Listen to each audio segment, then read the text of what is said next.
Hey YouTube, welcome to a multiplayer commentary of IL-2 Cliffs of Dover. While I get this thing started up, I'll take the opportunity to give you guys a little bit of an update on what's going on. And as you guys probably know, I haven't put out a video in about half a year, and that was mostly because of real life things. I have about 3 classes left before I graduate with my MBA. So the worst is behind me now, and I have a lot more free time to devote to hobbies instead of spending all my free time studying. So I'll definitely be playing the games more, and most likely I'll be churning out some more videos for you guys to watch. I've spent the past few weeks learning some new planes in IL-2. I've been flying the Stuka and the Heinkel 111, which is a level bomber, and they're pretty fun, but I don't think I'm to the point where I can be using them mainly in multiplayer. For the most part, it's just been me helplessly flying around and getting shot down.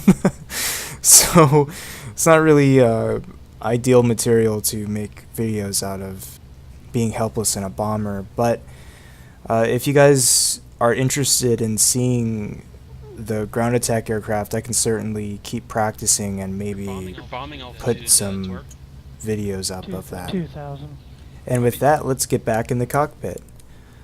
For this sortie, I'm flying a different variant of 109. It's the BF-109E1. Usually I'm flying the E3 or even the E4. The E1 was a contemporary of the E3. They were both in service at the same time, so at the very beginning of the war, when it first broke out, you would see E1s and E3s operating alongside each other in the same units. Because the E3 hadn't had time to fully replace the E1. And the E4 came out so soon afterwards that the E1 was even flying next to E3s and E4s during the Battle of Britain, and even E7s. So this was the original production variant of the E-series. And what makes it different from all of the others is that it's the only one that's armed with just machine guns. So the armament is simply 4 30 caliber machine guns. It has a ton of ammunition for it, but completely lacks the cannon firepower. And if you think about it, the Spitfire or the Hurricane that you're going to be fighting have 8 30 caliber machine guns, so they have twice the firepower that you do in the E1. That's a pretty big disadvantage, but the one thing to remember is that the E1 is identical to the E3 performance-wise. It's the exact same airplane. The only difference is the weaponry. So everything that helped you, all the engine performance, speed, climb, all of those things that helped you survive in the E3 will help you in the E1 as well. The only thing that you can't rely on is that knockout punch from the 20mm cannons. So what I'm doing here is I'm escorting a formation of Focke-Wulf 200 Condor bombers over England, and historically what these planes are used for is mostly coastal reconnaissance, and basically they would send them out using their really long range, fuel range, to basically fly out over the ocean where they expected convoys to be going, and try to spot convoys. And when they would find a convoy, they would radio its location back to friendly forces, and then U-boats or air forces would be directed to attack those convoys and sink the ships. On first glance, when you look at the Condor, you'll see that it's basically a 4-engine heavy bomber, and the first thing that comes to mind is the B-17, and you'd think, well, why didn't the Germans use more of them and use them as heavy bombers? And the real reason is that it actually was not very effective in that role compared to other bombers that they had. And the reason for that, I think, is its pre-war origins as a transport airliner for passengers across the Atlantic, because they had restrictions on them where they weren't allowed to develop planes for military purposes. So a lot of their bombers started out as airliners.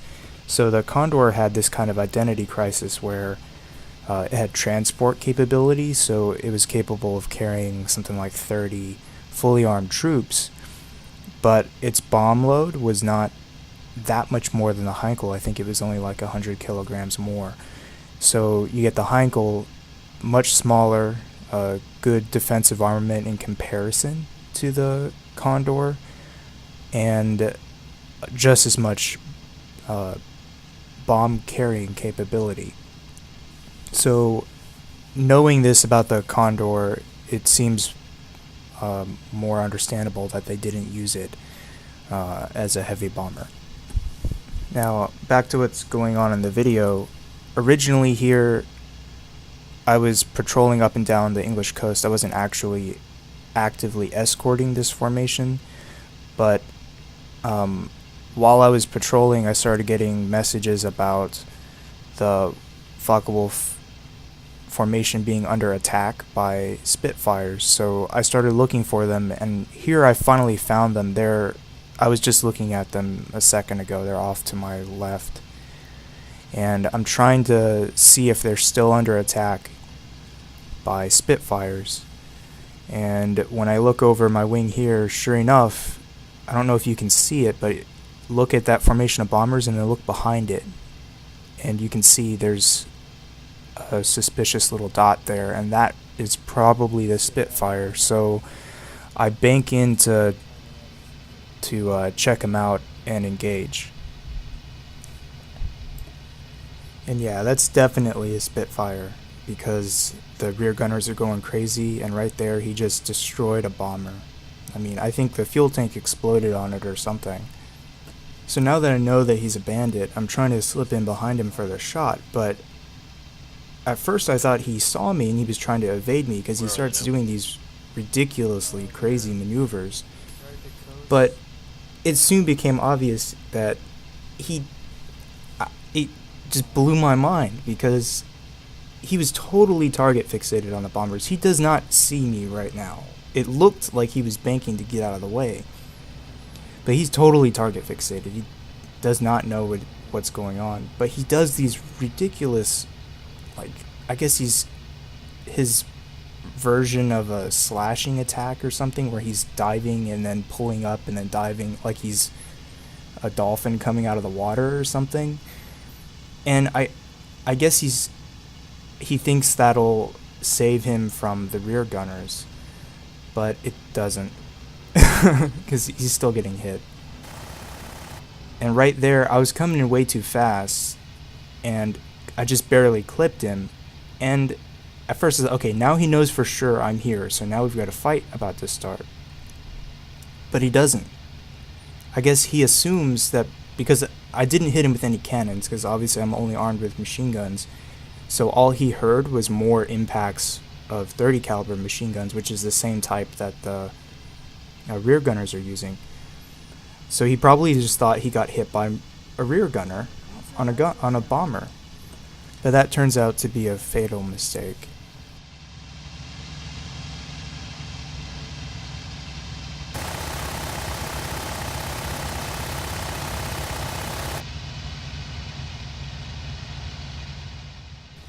And that right there is proof that you don't need cannons to get kills. The machine guns aren't going to be blowing off wings or sawing planes in half very often, if at all. But if you can hold your target in your crosshairs for even a good 1 to 2 seconds and just pound him with it just repeatedly, he's going down. Because if it doesn't kill the pilot or knock out or damage the engine, it's going to chew up his control surfaces, and he won't be able to control his plane. So even if you don't get that kind of instant satisfaction from a wing falling off or something like that, at least you know he's going down. He's not going to be able to make it very far. That's the end of the sortie, and I guess a few lessons learned and some tips. The first one being, when you attack a bomber formation, never assume that there aren't any escorts, even if you don't see them directly over the bombers. Since the bombers move so slow, oftentimes the fighter escort will end up kind of weaving around. So they're usually going to be either high above the bombers at high altitude, or they're going to be off to the side somewhere, kind of moving back and forth, or they're going to be far in front. So always double, triple check before you attack a bomber formation, because that's when you're at your most vulnerable, not from the rear gunners and the bombers, but from fighter escorts that you didn't see. And when you do attack a bomber formation, always constantly glance over your shoulder. You're not under threat from the bomber. The bomber's not going to outmaneuver you and get behind you or anything. He's still going to be there when you're done pulling off of him and you're going in for your second pass. So check behind you for that fighter that might be there. Never assume that you're safe. Another tip is, if you're going to attack a formation of bombers, the safest way to do it is to attack them head on. What are you guys going to take? The bomber formation, once again, it's moving slowly, so once you find it, there's no rush to attack it right away. You can take your time, climb, get in front of the formation, and then dive down and attack them in a head-on pass. Focus your fire on the center of the plane where the cockpit is, and you'll knock out a bomber in, minimum time on target and minimum time under the gunfire from their defensive guns. Also, attacking them from the front, there's much less defensive fire coming at you than if you attack them from behind. Also, once again, you're not in the gun sights of the gunners for very long because you're approaching at such high speed. If you like the commentary, be sure to like or subscribe for more. I do have 2 new commentaries are coming your way. They're going to be Stuka missions, so there will be a new plane and a new type of combat. So look forward to those. Good luck up there, and hopefully I'll see you guys in the skies. You gotta get on Eastern time, like 2 to 5. There's a ton of European players on. I see. Yeah, and then I was playing on, I don't know, I was real late. It must have been like Russian time or something, because everybody who was in there was Russian, and a lot of them were really good. I got pretty screwed up in that map, mostly because I couldn't communicate with any of my team. Yeah. Oh, you gotta have a wingman. It's literally like night and day. It's like wingman 2 different and things. TeamSpeak make this game so much different. Yeah, I don't know. This game would be just, I mean, lone wolfing it and stuff all the time, that would just get so old. Yeah, it's so much more fun